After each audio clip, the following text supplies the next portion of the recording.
Allohumma salli va sallim va barik ala sayyidina Muhammadin tibbil qulubi va dawaiha va afiyatil abdani va shifaiha va nuril absari va diyaiha va ala alihi va sahbihi va sallim degan salovat.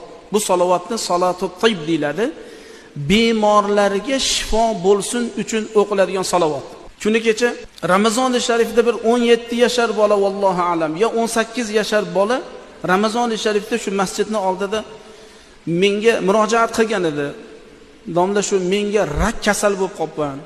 Falon shaharga shifo talab ketyapman, shu yoqqa bir duo qilsangiz. Duoda haligi bolaga shu salovat-i sharifani yozib, ali bolaning gapiga rahmim kelib ketdi-da, kirib salovatni yozib qo'liga berdim. Bola rosa ozib ketgan. Muhtaram jamoat, eshitib qo'yadigan gap.